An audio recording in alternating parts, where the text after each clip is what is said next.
Salam sejahtera. Hari ini kita akan teruskan dengan satu tajuk lagi, iaitu garam ya. Sebenarnya ini adalah lanjutan daripada bab 6 asid dan alkali. Sebab nanti kita akan faham ya mengapa dia masukkan garam di bawah bab asid dan alkali. Okey. Okay, now kita lihat sebenarnya garam ya kita sudah study semasa kita ada di bab 3 ya.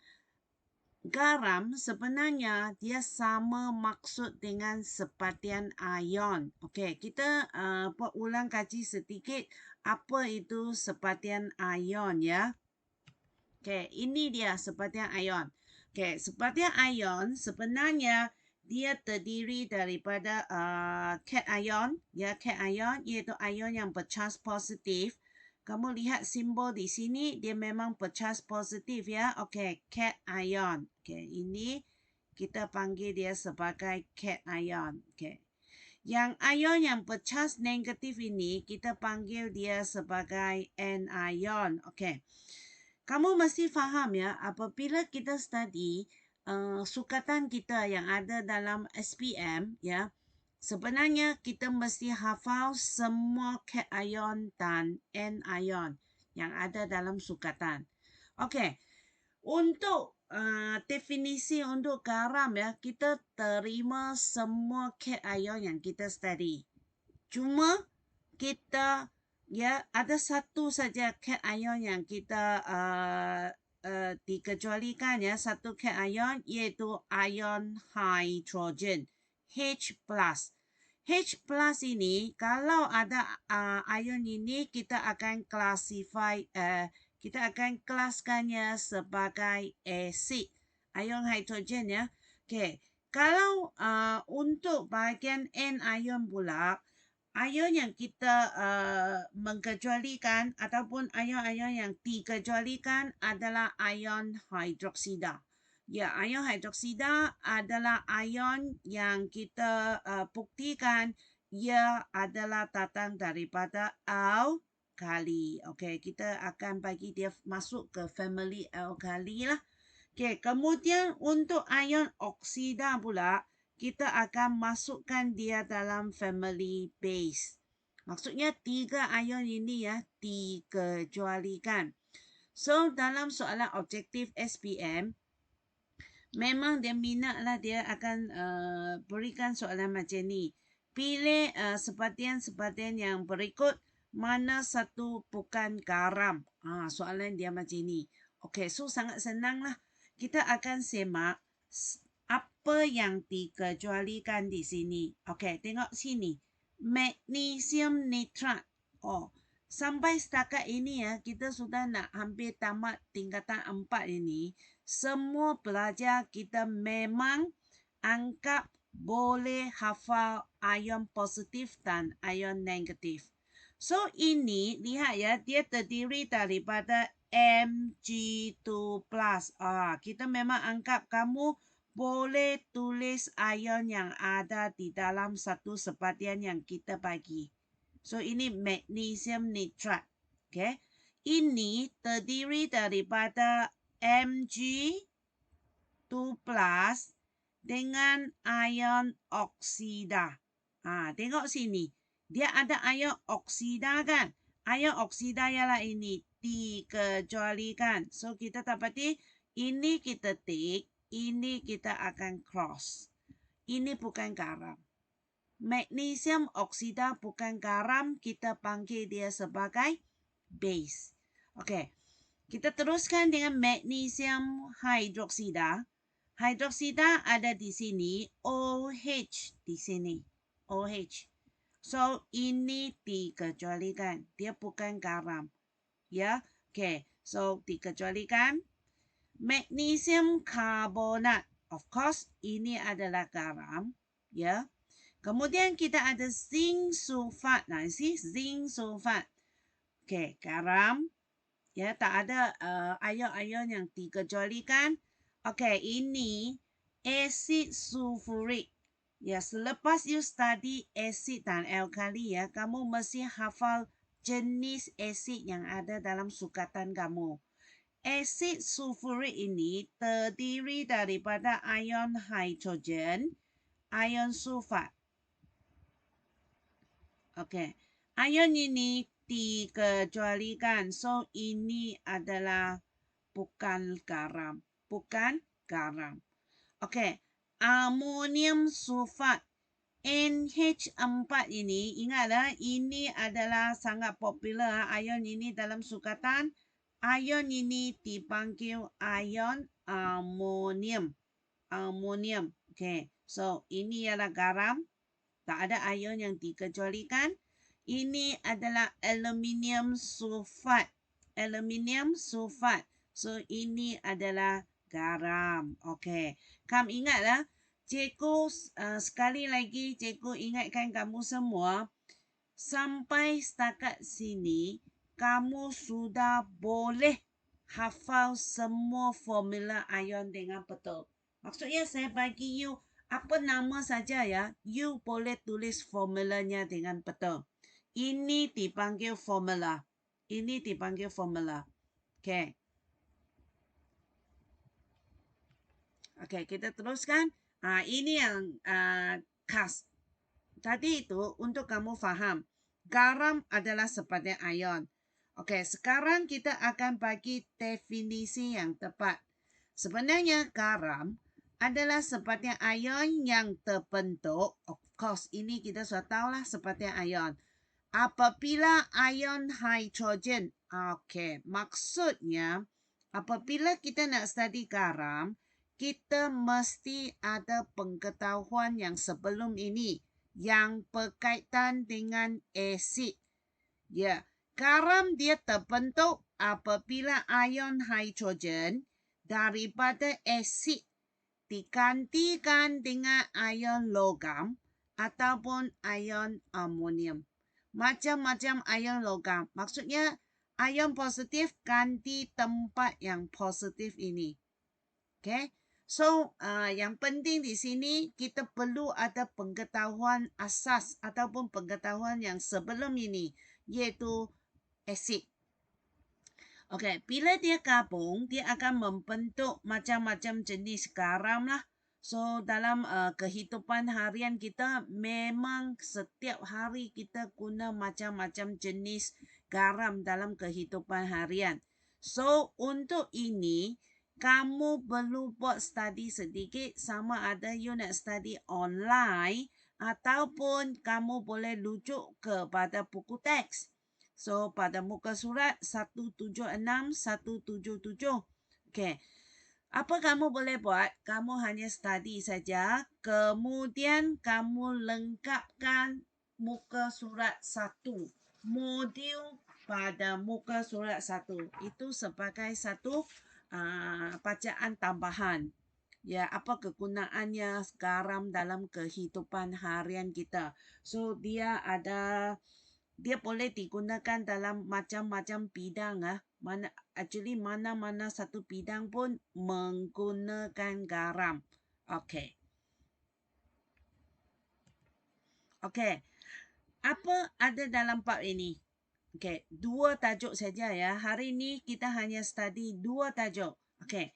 Garam sebenarnya kita bahagikannya kepada 2 jenis.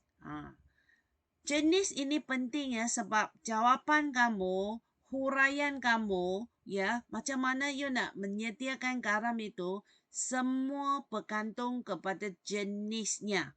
Ada 2 jenis. Okey. Pertama, garam terlarutkan. Cikgu tunjuk di sini. Apa-apa larutan yang kamu akan guna dalam makmar. Maybe next year kita jumpa, kita adakan PTBC persemuka kan. Kita akan pergi makmar. And then cikgu nak sampaikan satu maklumat yang sangat penting lah. Kita tak kisah dia COVID atau tak COVID. Yang SPM, calon SPM 2021, mereka akan tetap ambil ujian amali. Ujian amali maksudnya you akan buat eksperimen di makmar. Ini dia. Ini hasil dia. So, kamu kena tahu. Okay, so apa bezanya antara dua ni? Okay, garam terlarutkan, dia boleh jadi ada warna ataupun tidak berwarna. So, untuk garam terlarutkan, kamu dapati dia duk sinar. Ya, dia memang clear. Dia tak ada apa-apa benda asing di dalam. Even though dia ada warna ya, okay, itu ialah yang boleh larut. Sama juga dengan garam lah. Kalau ambil satu sudu, kamu tambah air, dia akan larut, hilang semua pepecah itu, membentuk satu larutan yang tidak berwarna itu. Itu dipanggil garam terlarutkan. Ini penting ya jenis dia. Okay. Kemudian ada satu jenis garam ini, kalau kita ada chance kita akan buat eksperimen ini dalam magma. Okay, kamu dapati apabila you campurkan bahan kimia itu, dia on the spot ya. Dia akan tukar, dia akan jadi ini bentuk dia. Ini kita panggil dia sebagai mentakan putih. Yang mentakan putih ini, kamu dapati dia tak luksina. Dia memang block itu sinaran cahaya. Okay, so garam macam ini kita panggil dia sebagai garam tak terlarutkan. Actually dia boleh jadi berwarna juga. Yang paling popular dalam Yogyakarta adalah mentakan putih ini. Ada banyak jenis ya. Garam yang kita ada di magma dia memang mentakan putih. Ya, so kalau kita lihat melalui mata kasar macam ni, kita memang tak boleh bezakan. Okay. Kemudian ada satu lagi ini, bila campurkan bahan kimia ya, dia terus akan membentuk mentakan kuning ini. Ini adalah biasanya dia adalah plumpum 2 iodida. This one so popular ya, mentakan kuning ini. Okay, so now you boleh bezakan dua jenis garam ini. Satu garam terlarutkan, lagi satu garam tak terlarutkan. Okay, kita teruskan. Okay, jadual ni kamu mesti hafal. Nanti kamu lihat ya, semua soalan yang saya nak selesaikan untuk SPM, saya akan rujuk kepada jadual ni. Sebab sebelum saya nak mula jawab soalan ya, saya akan tanya sendiri. Saya find out the answer. Garam ini, garam terlarutkan ataupun garam tak terlarutkan. Sebab jawapan yang seterusnya semuanya bergantung kepada jenis garam itu. Jenis garam Okay, so you kena hafal. Semua garam kalium, natrium dan amonium adalah larut. Maksudnya kalium kalium ini dia boleh jadi, okay, saya bagi satu contoh apa maksudnya garam kalium. Okay, kalium kita faham lah, kalium dia mesti K positif kan. So kalau dia positif, dia boleh bergabung dengan ion klorida. Dia boleh bergabung dengan ion nitrat. Okay. So dia gabung. So saya dapat garam ini. Kalium klorida. Nama garam sangat senang ya.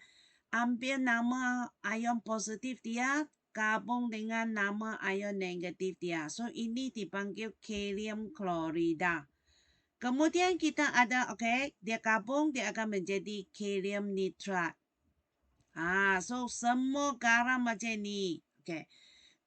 Contohnya kita boleh gabungkannya dengan ion sulfat juga. Ion sulfat kita dapati charge-nya berbeza. Ini 2 negatif. Ini 1 positif. So, yang positif ini cikgu kena ambil 2. So, K2. SO4. Semua garam ini kita letakkannya di bawah family garam kalium. So, kita dapati semua garam ini adalah larut. Of course, you have to memorize. You have to memorize. And then, semua garam nitrat. Nitrat ialah ini. Okay, kalau garam nitrat, maksudnya, okay, ini ialah garam nitrat. Okay. Nitrat boleh gabung dengan ion magnesium. So, dia jadi MgNO3. Okey, ini magnesium nitrat. Okey, ini dengan ini semua masukkannya dalam family garam nitrat. Okey, hafal ayat ini. Semua garam nitrat adalah larut. Larut ini maksudnya garam terlarutkan. Okey, garam klorida maksudnya ada ion klorida di sini. Ya, ini klorida. So, dia boleh jadi kalium klorida, boleh jadi magnesium klorida, kuprum 2 klorida. Okey, so ayat dia macam ni. Semua larut. Tak kisah dia apa jenis garam klorida, dia larut.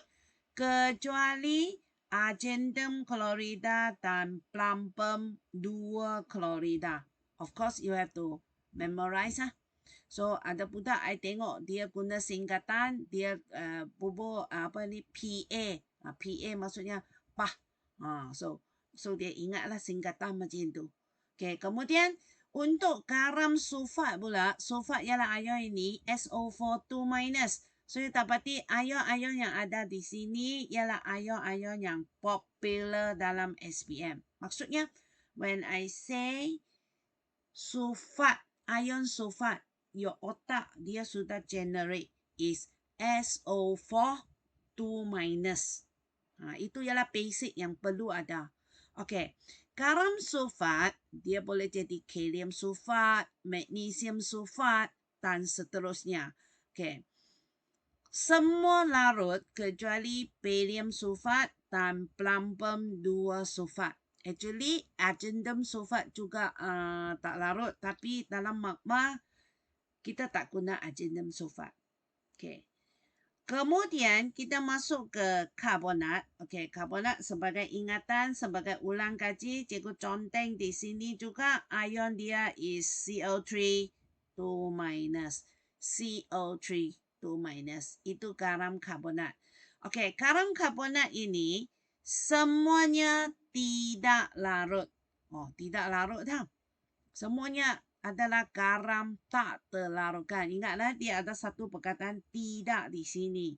Okay.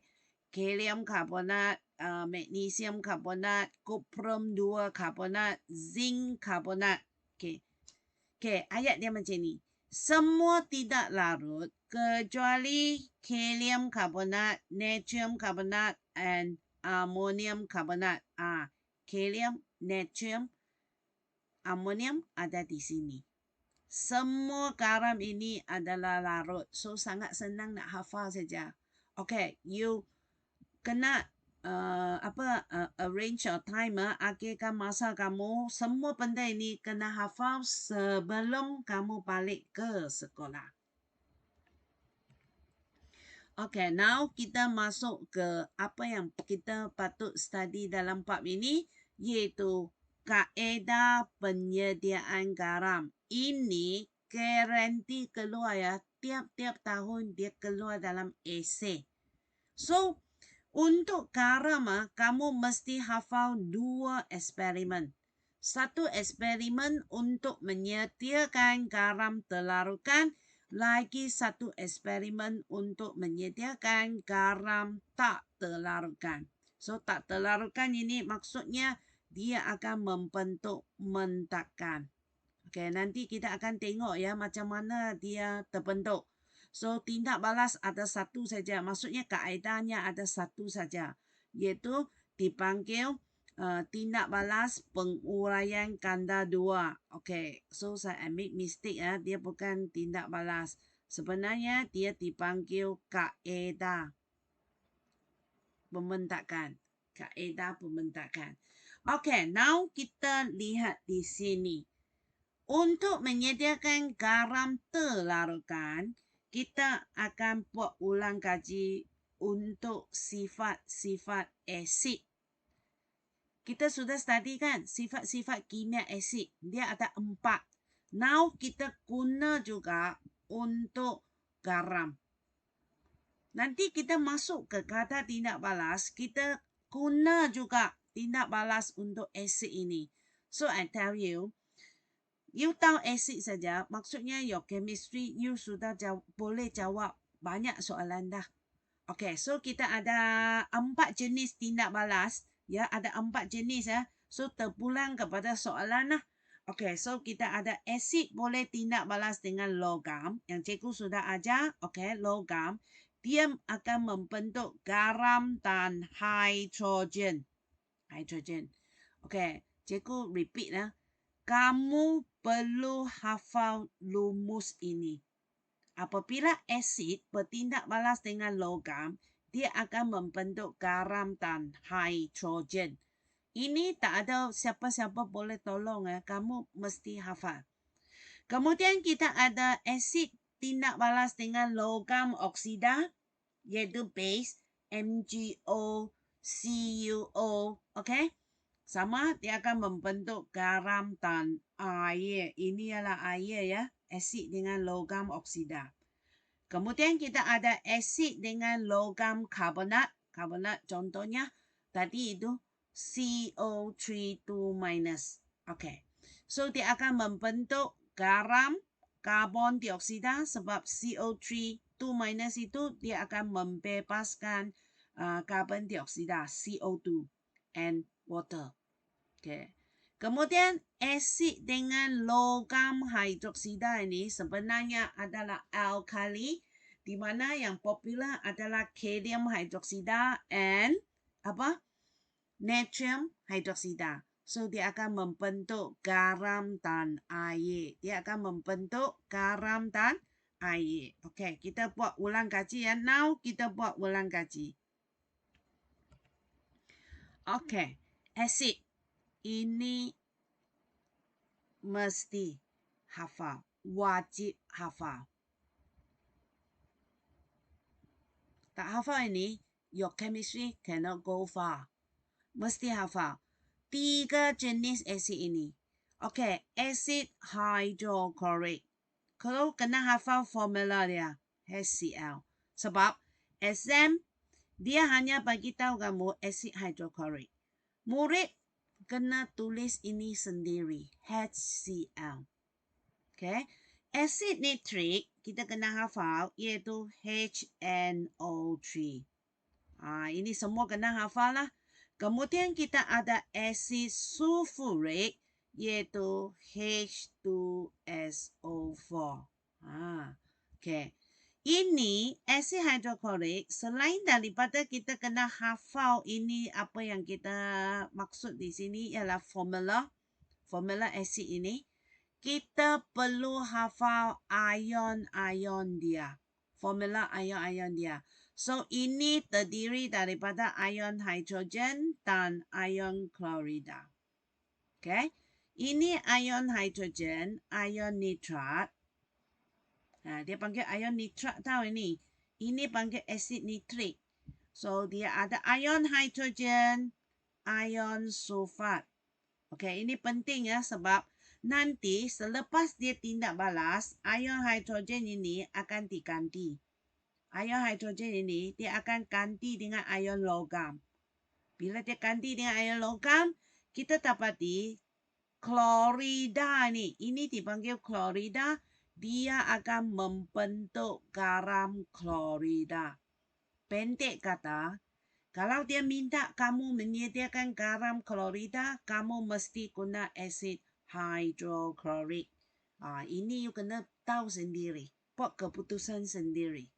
Okey, untuk nitrat guna pula, asid nitrik ya, asid nitrik. Ini kita akan dapat garam nitrat. Ini kita akan dapat garam nitrat. Ya.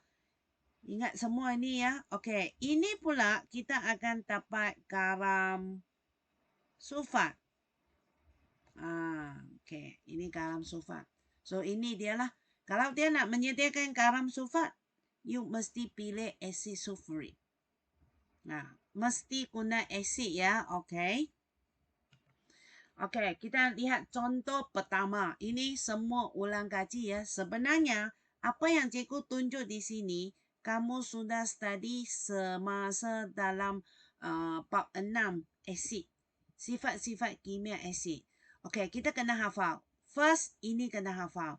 Asid apabila tindak balas dengan alkali, you mesti faham lah, dia mesti ada ion hidroksida. Dia mesti ada ion hidroksida. Okey, dia akan membentuk garam. So, garam kita sudah faham, dia mesti terdiri daripada ion positif dan ion negatif, di mana ion positif ini kita akan buangkan ataupun dikecualikan ion hidrogen. Okey, bila kamu senaraikan ion di sini, ya, apabila you senaraikan ion-ion di sini, kamu sudah tahu ini akan out. Ion hidrogen akan out. Bila ion hidrogen sudah out, kita akan bulatkan ion positif lagi satu. So, dia akan tukar partner dia. Dia ambil ion negatif di sebelah dia. Kemudian dia gabung antara satu sama lain. So, kita tengok charge dia sudah seimbang. Charge dia. So, kita dapat KCl. Kalium chloride. Kalium chloride. Okay. Okay, kita buat satu contoh lagi. Asid dengan alkali. Ya. Alkali dia boleh guna ammonium hydroxide ya. As long as dia ada OH ini. So, okay. Sama juga kita akan buat kerja kasar. Ya, kerja kasar. H plus, okay, acid nitrate dia terdiri daripada ion negatif. Ini ion negatif dia. Okay. Kemudian ammonium hydroxide, of course ini mestilah ion positif. Nah, ini ion positif. So dia gabung. So dua ini dia gabung. So tulis ion positif dulu. Ini senang ya. Sebab charge dia sudah seimbang. So gabung saja. Tutup charge ini. Tutup. So you dapat NH4. Nah, ini kena tulis dengan betul lah. NH4. Gabung dengan ion negatif. Tutup charge ini. Tutup ya. So you dapat NO3. Okay. And then mesti menghasilkan apa? Air. Sangat-sangat senang. Ini satu H gabung dengan satu H lagi. H2O. Air. Okay. Macam mana kita nak namakan ini? Ini sangat-sangat popular ya. Dia akan digunakan sebagai fertilizer dalam bidang pertanian. Okay. Sebab dia ada unsur nitrogen ini. Kita dapati ya semua fertilizer sebenarnya diperbuat daripada unsur nitrogen. Dia mesti mengandungi unsur nitrogen. Okay.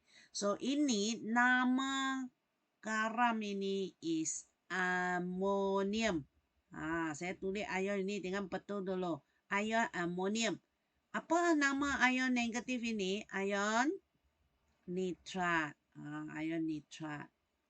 So ammonium nitrat. Okay. Okay, kita lihat contoh yang kedua. Okay, contoh yang kedua, saya memang recommend setiap kali kalau dia minta kamu cadangkan salah satu cara untuk menyediakan garam terlarutkannya, memang pilih ini.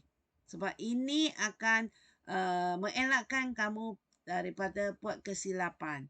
Ya, pilih asid tindak balas dengan logam oksida. Ini logam oksida maksudnya base.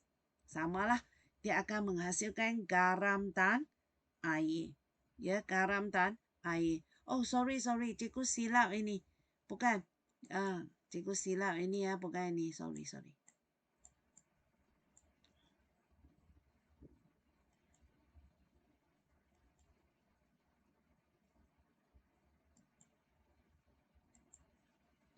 Bukan.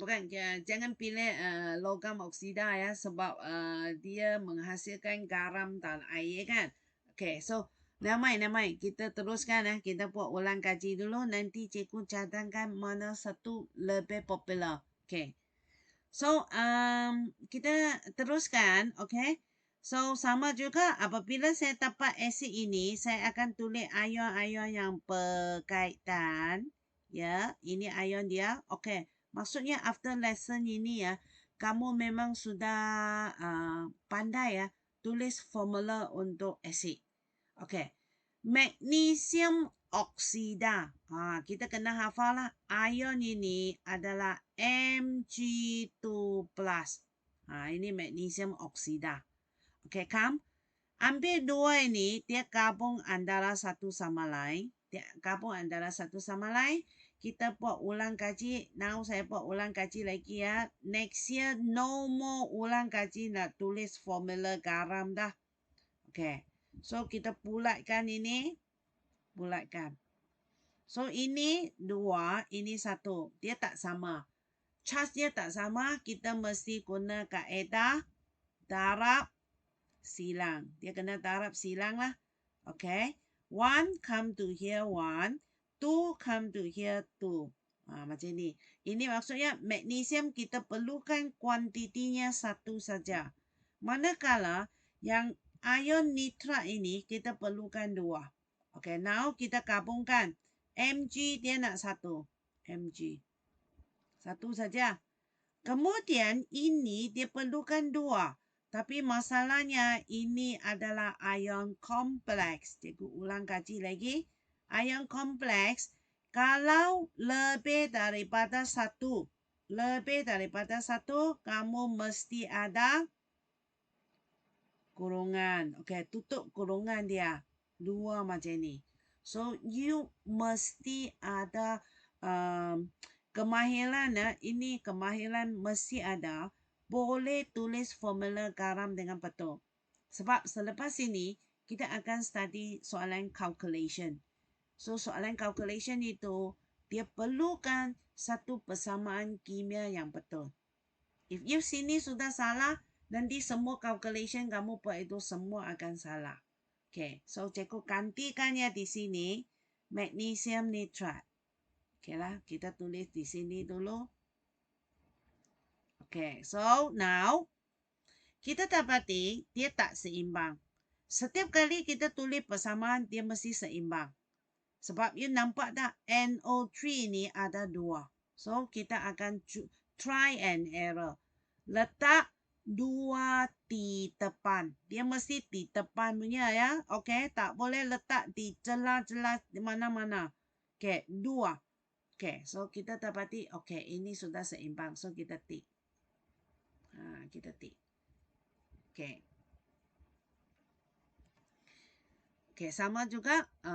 Ini adalah kaedah yang ketiga. Bila you come to kaedah yang ketiga, kamu ingatlah yang logam ini, cikgu memang sudah bagi nota ya. Logam dia mesti tidak bercas. Ya, and then yang atas sekali itu, yang kalium, natrium, kalsium itu, kita tak guna. Sebab dia sangat-sangat reaktif. Kemudian kuprum, argentum yang ada di bahagian bawah sangat itu pun kita tak guna juga. Kita tak pilih dia. Sebab logam-logam itu tidak reaktif. Tak ada tindak balas. Okey, yang penting ialah apabila you pilih kaedah ni, hasil dia bukan air. Hasilnya adalah hidrogen. Budak sentiasa silap di sini. Hidrogen. So, sama. Apabila dia bertindak balas, magnesium ini akan jadi ion dia. So, dia jadi Mg2+. Okay, ambil ion negatif yang ada dalam asid sulfurik. So, kita dapat magnesium sulfat. Okay ya. Tak ada masalah ya. Okay, come. Kita ambil contoh. Okay, so logam. Dia banyak contoh. Tapi ingatlah, dia mesti menghasilkan hidrogen. So, you see? Ini. Nanti latihan saya akan tengoklah sebab dia sangat penting. Kalau logam dipilih, dia mesti membebaskan gas hidrogen. Okay. Logam dia akan membentuk ion dia. Kalau zinc, zinc 2+. Kalau aluminium, Al3+. Macam itulah you kena hafal. Okay, kita masukkan ion dia, kerja kasar. Ingatlah, every time saya buat kerja kasar. Acid nitric, saya tulis NO3-. Now, I don't want to waste time. Saya akan tulis, terus buat. Mg2+ ini 1-. So, dia akan membentuk MgCl2. MgCl2. Okay. So kita semak dia seimbang tak? Cl perlu 2. Sebab sini ada 2. So we put 2 in front of acid hydrochloric. So ini satu persamaan yang betul. Okay. Kemudian kita ada magnesium tindak balas dengan ion nitrat. So cikgu akan dapat tadi kita sudah buat lah. Ini dia. Sama juga kita perlu seimbangkan dia. So letak 2. Okay. Okay, last one. Carbonate. So carbonate kena hafal lah. Carbonate dia adalah CO3 2 minus. CO3 2 minus. So kerana dia ada C ini, dia punya produk mesti CO2. Produk dia mesti CO2. Hafal ini. Okay.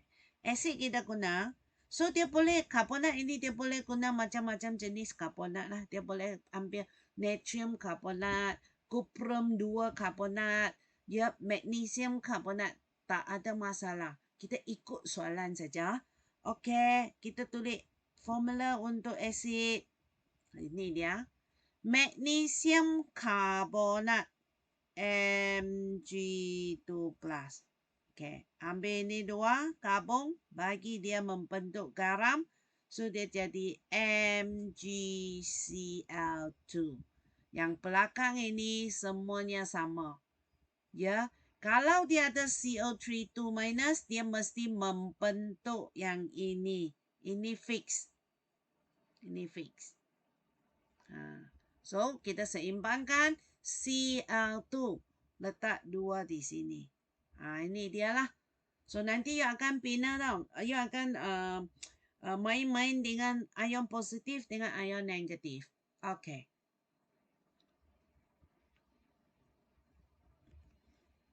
Contohnya zinc carbonate. Yes, zinc carbonate. Okay, kita buat satu lagi. Zinc carbonate Zn2+. Okay. Ni Zn2+. That's why I tell you, SPM dia bagi you apa garam pun tak ada masalah. Ya, you boleh dari depan pergi ke belakang, you boleh dari belakang balik ke depan juga. Okay, acid sulfuric. Ion dia. So, 2 positif gabung dengan 2 negatif, itu yang paling senang, kita hanya gabungkan sahaja. Ini dia, zinc sulfat. Saya kata, yang belakang ini tetap sama. Dia sama. So, just hafal saja. Okay. Lepas itu, you check. Dia seimbang tak? Memang seimbang. So, ini jawapan dia. Score. Okay. Okay, ini latihan kamu. Okay, saya sudah bincang. Cuma saya nak you cari and then you masukkan dia dalam bentuk. Dalam bahagian yang betul saja. Okay, contohnya, asid ini, dia bertindak asid. Saya ambil asid hydrochloric. Dia bertindak balas dengan magnesium. Ini adalah kaedah apabila asid tindak balas dengan magnesium. So, saya tulis dululah. Okay, asid. Okay, HCl. Okay, tindak balas dengan logam. Nah, Mg, you jangan silap lah. Asid tindak balas dengan logam akan menghasilkan garam dan hidrogen. You jangan silap oh. Sebab ini, contohnya ini ialah asid tindak balas dengan logam oksida. Maksudnya base. Dia akan membentuk asid dan air. That's why kamu kena rujuk balik di depan itu mana satu kaedah itu. Supaya yang belakang ini you boleh tulis dengan betul. Contohnya ini magnesium carbonate. So dia mesti membentuk garam dan karbon dioksida dan air. Macam tu. Okay, kita gabungkan ini. Ion ini, ambil ini. You akan buat kerja kasar macam cikgu tau. You jangan terus tulis macam ni. Ini salah. Ini salah. Sebab magnesium 2 positif. Klorida 1 negatif. Dia patutnya ada 2. Tadi cikgu sudah ajarlah macam mana dapat ini. Tapi, don't stop here. Don't stop here. Sebab, kamu perlu seimbangkannya. Apabila you seimbangkan, ini kena letak 2 di depan. 2 di depan. Okay. Magnesium klorida. Okay. So now kita teruskan. Ini kamu perlu lengkapkan ya. Okay. I tinggalkan semua latihan untuk kamu buat.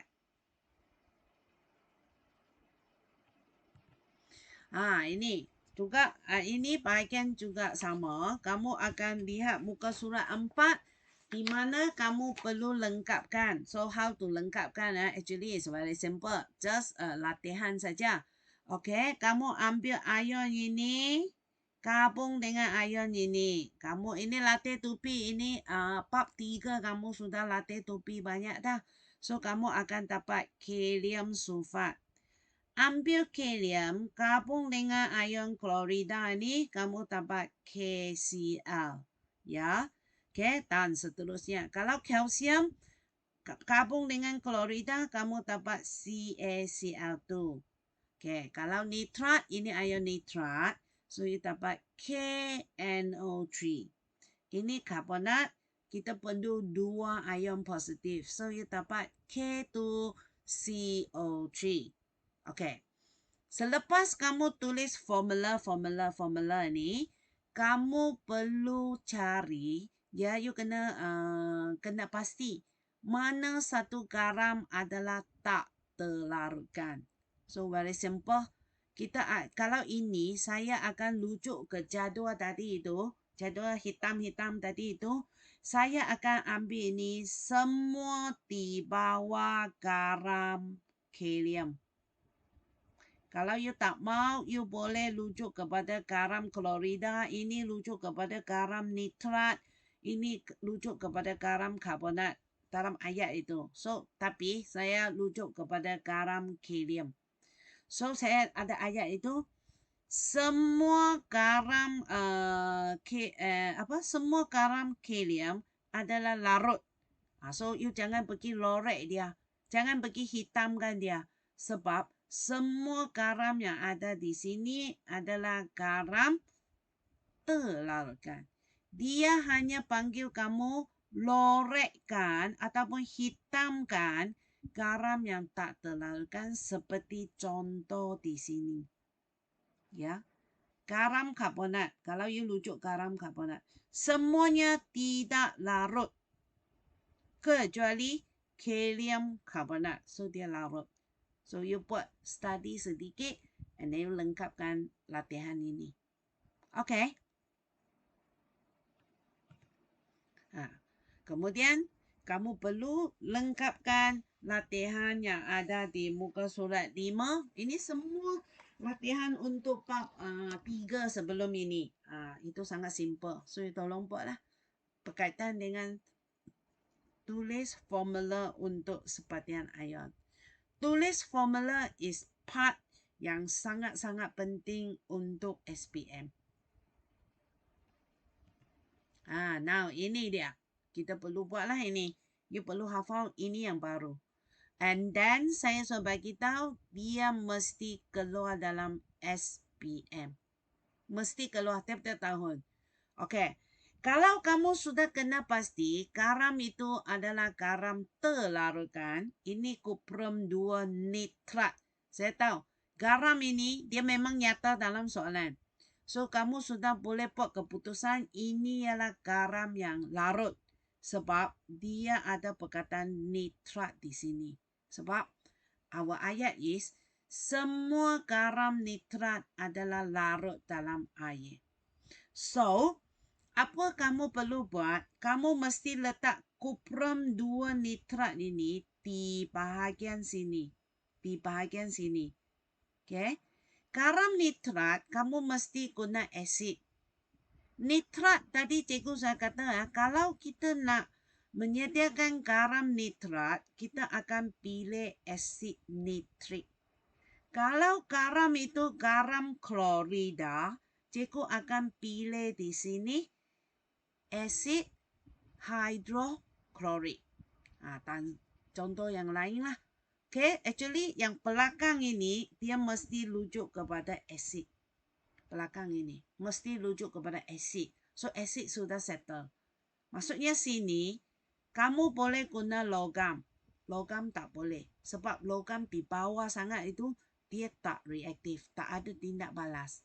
So you tak boleh guna kuprum 2 hidroksida sebab hidroksida hanya ada KOH, NaOH and ammonium hydroxida saja. Yang lain itu semua tidak. So sebagai kesimpulannya tadi cikgu pun I pun pening sikit, sebenarnya kamu mesti pilih sama ada logam oksida ataupun logam karbonat. Cara dia sama. Huraiannya sama. Cuma persamaan itu ada beza sikit. Kalau you sini kamu pilih logam karbonat, you akan dapat ini ialah CO2 plus H2O. Okay, cara dia sangat-sangat senang. Actually, tiap-tiap tahun kita buat eksperimen ini di magma ya. Okay, pertama, kamu mesti nyatakan isi padu and kepekatan asid itu. Actually, dia bebas. You boleh guna 1 mol per DMQ, you guna 50 cm3 boleh. Terpulang kepada kamu. Tapi mesti nyatakan. So, apa kita buat? Kita tuang 20 cm3 asid nitrik 2 mol per DMQ ke dalam sebuah beaker. Okay. Kemudian kita hangatkan dia. So, apabila you hangatkan dia, ya, ini dia tak lukis dia hangatkan. Sebenarnya dia mesti panaskan dia. Kemudian kita akan tambahkan serbuk kuprum oksida ini. Ini sebenarnya adalah serbuk hitam. Ini nanti you kena hafal lah. Ada banyak benda you kena hafal ya. Especially color untuk bahan kimia. Ya, so kita tambah ini sedikit, kita kacau, tambah sedikit, kita kacau sehingga dia tidak larut lagi. Maksudnya sehingga berlebihan. So dia akan tidak larut dah. Macam mana you kacau pun dia tak larut. So lepas itu apa kita buat? Kita akan turaskan campuran ini. Kita akan turaskan. So when you turaskan, ini pentingnya kita dapati kuprum 2 oksida yang berlebihan ini, dia akan sekat di sini. Ini kita nak buang. So, tujuan kita nak jalankan proses penulasan di sini, kamu kena hafal ya. Sebenarnya, kita nak menyingkirkan kuprum 2 oksida yang berlebihan. Okay? Tapi, kita tak mau benda ini tau. Kita mau garam ini. Garam ini ialah apa yang ada di bawah sini. Ini adalah garam kita. Kuprum 2 nitrat. So, ini kita boleh panggil dia sebagai hasil turasan juga. Hasil turasan ya. So, dia ada tulis ini. Turaskan campuran itu untuk menyingkirkan serbuk kuprum 2 oksida yang berlebihan. Ini dialah.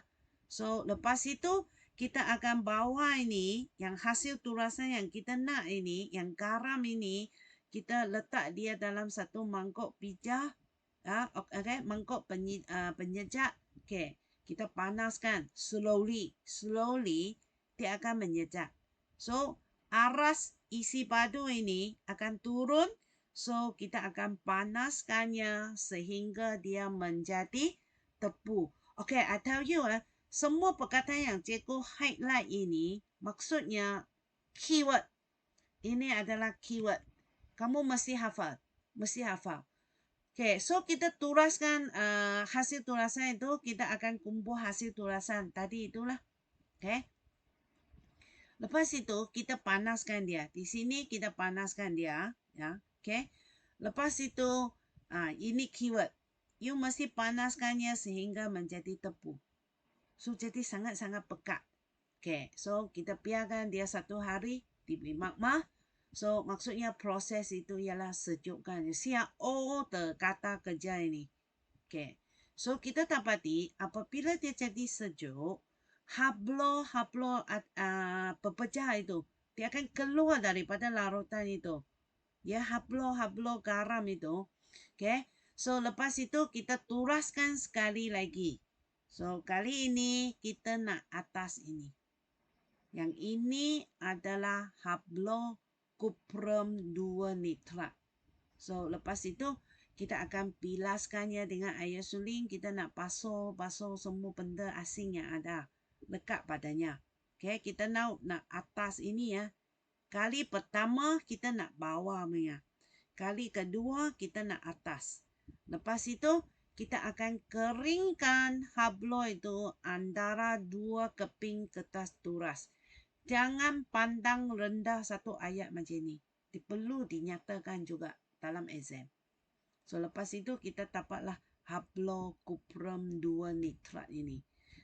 So you dapati kebanyakan garam ya yang kita order daripada pembekal itu dia dalam bentuk pepecah. Tak kisah itu garam larut ataupun garam tak terlarutkan. Okay.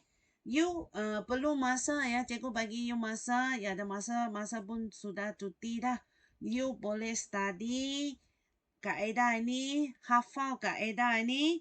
Kemudian kamu akan buka modul kamu pergi ke muka surat 6 dan 7. Di dalam soalan ini, kita minta kamu prepare zinc sulfat. Zinc sulfat. Okey, kalau kamu lihat di sini, zinc sulfat lah, cikgu conteng sikit di sini. Kalau kita nak menyediakan zinc sulfat, pertama, saya akan kena pastilah ini ialah garam terlarutkan. Kalau terlarutkan, dia mesti guna asid. So, asid kita tengok perkataan belakang ini. Asid. So, kita akan guna asid sulfurik. So, zinc ini, kamu boleh guna zinc oksida. Kamu boleh guna logam zinc. Ataupun kamu guna zinc karbonat. So, kamu lihat contoh yang kita bagi, kita memang guna zinc karbonat. Maksudnya, kamu mesti pilih kaedah yang akhir sekali itu. Iaitu, zinc karbonat bertindak balas dengan asid sulfurik. Dia menghasilkan garam, iaitu zinc sulfat dan karbon dioksida dan air. Tak apa, cikgu bagi masa you try ya. Now, almost saya tak mau semua bagi jawapan lah. Saya nak you all try tau. Itu dia. Okay, now kita pergi ke garam yang kedua.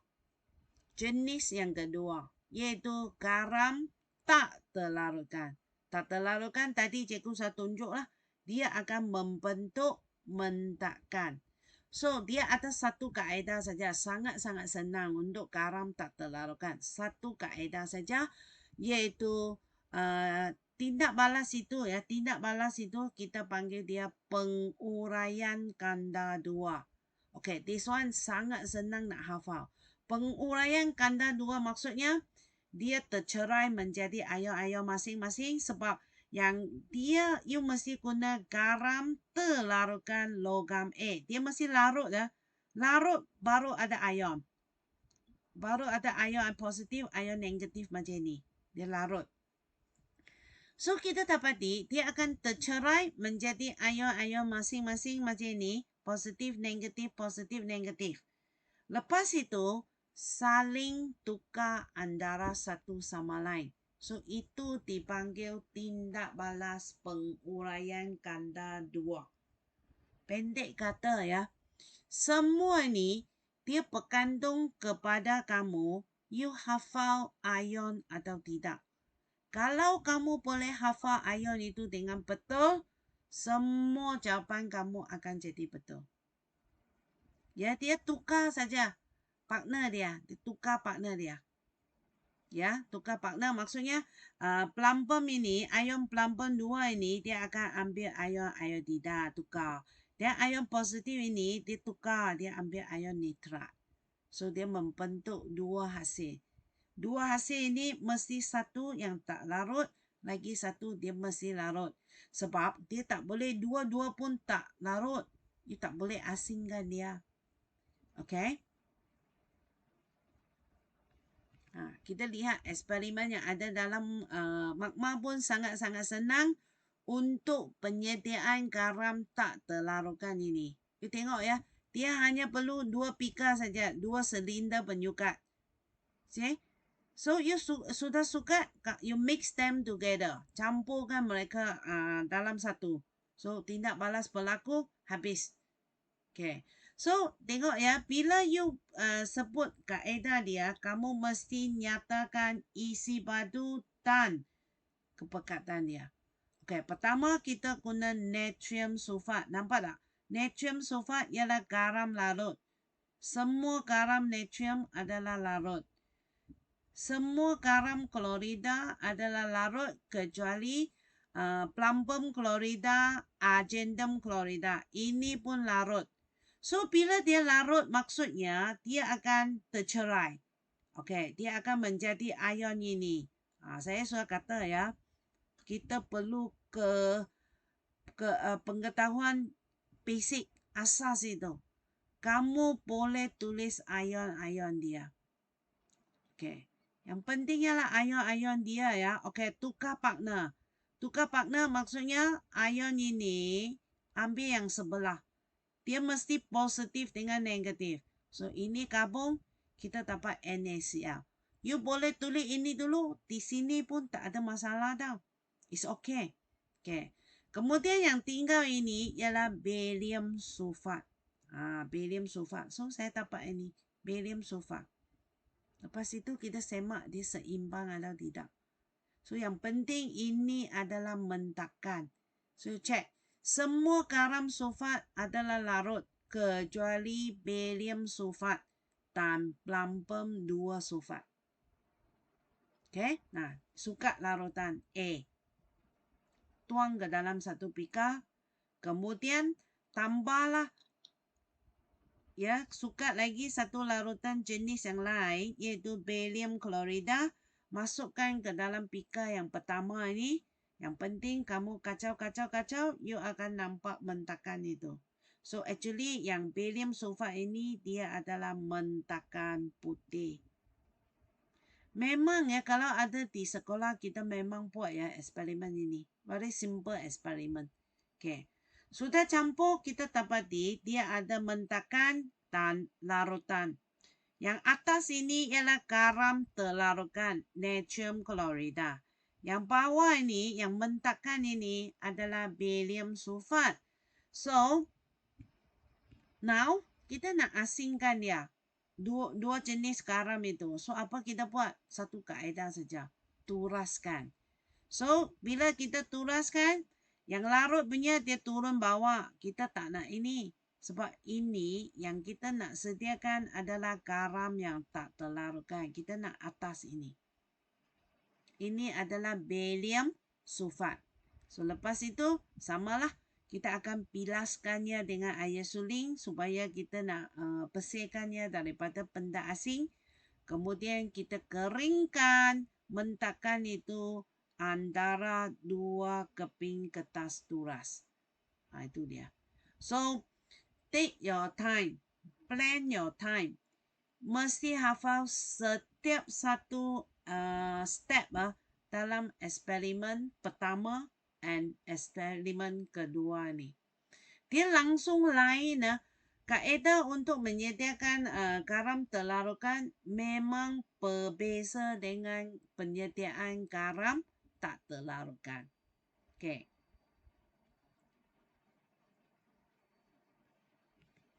Ini dia. Ada sedikit lagi cikgu akan terangkan lagi. Okay, ini yang baru. Ya, ini yang baru ya. Okay, sebelum ini kamu hanya study persamaan kimia. Iaitu ambil ini, campur ini, you dapat ini dan ini. So, kita kena hafal lah. Kalau asid tindak balas dengan logam, dia akan membentuk garam dan hidrogen. Yang you tulis itu dipanggil persamaan kimia.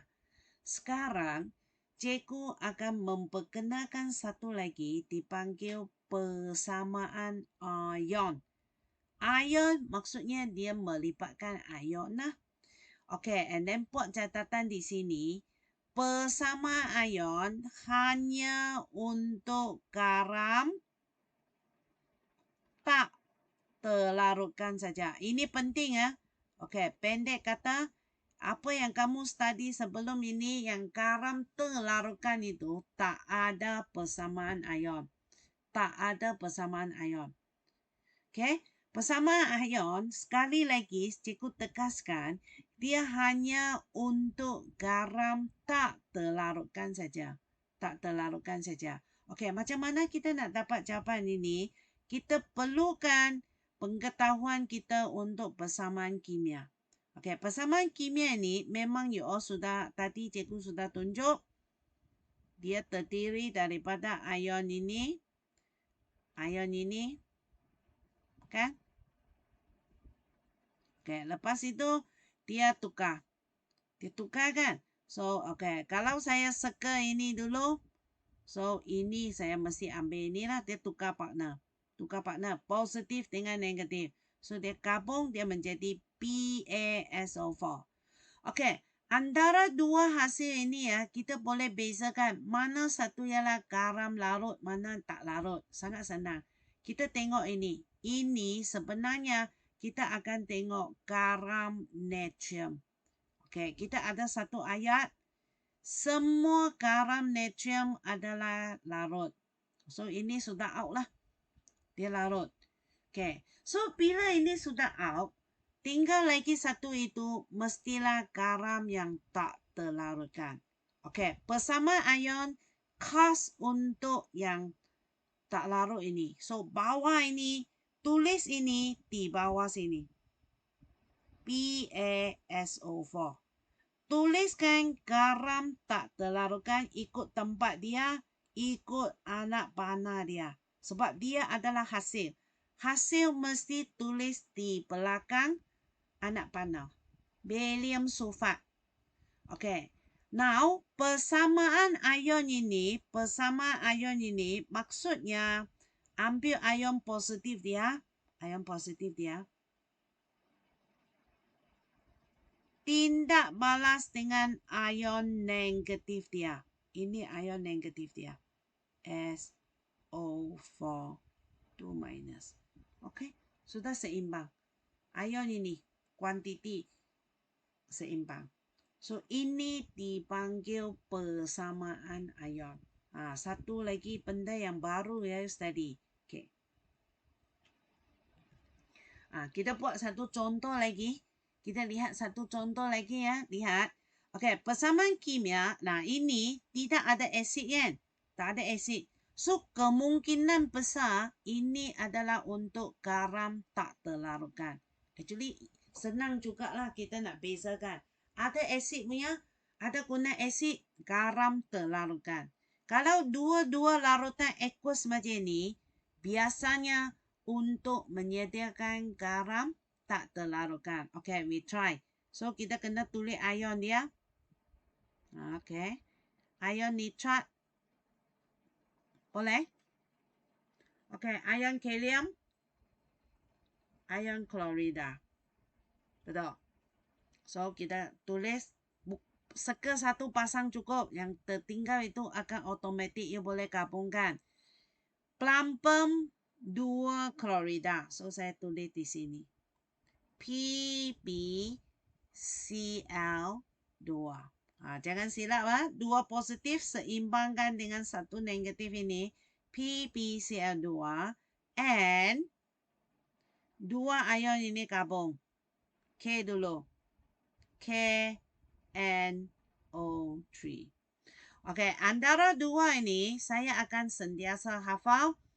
Ini saya boleh lihat mana? You boleh lihat garam nitrat. Kalau tak mau, kamu boleh hafal garam untuk kalium juga pun boleh. Okay. Ini dua-dua pun memang betul larut. So, larut ini nanti kita tak akan ambil dia. KNO3. Buang. Ya, buang. Okay, now sebelum kita nak teruskan, kita pun seimbangkan jugalah. Cl ada 2, so I have to put here 2. Okay. Kalium jadi 2, Nitrat, ion nitrat ini pun ada dua. So we have to put a 2 here. Macam ini. Okay, ini dipanggil persamaan kimia. Sekarang saya nak tulis persamaan ion. Tadi cikgu kata persamaan ion mesti untuk garam tak terlarutkan. Okay, mana dia garam tak terlarutkan? Plumbum 2 klorida. Okay, tulis. Ikut dia. Anak panah. Selepas anak panah. PbCl2.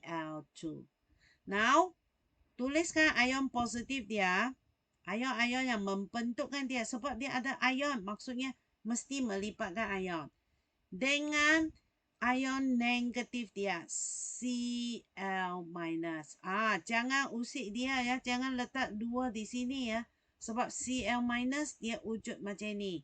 Kalau you perlukan 2 di sini kan. You hanya boleh letak nombor 2 di depan. Nombor 2 kena letak di depan. So, ini dipanggil persamaan ion. Persamaan ion. Okay. Ini soalan last. Okay. Soalan dia macam ni. Cadangkan 2 bahan kimia. Dia minta you cadangkan. Ini sangat-sangat popular dalam esei ya. If step ini you tak boleh mula, belakang semua salah. Mungkin you akan hilang 10 markah. Ya, okay. Cadangkan 2 bahan kimia untuk menyediakan argendum klorida. So, you akan dapati argendum klorida ni sebenarnya adalah garam tak terlarutkan. Ini you kena hafal jadual itulah. Okay.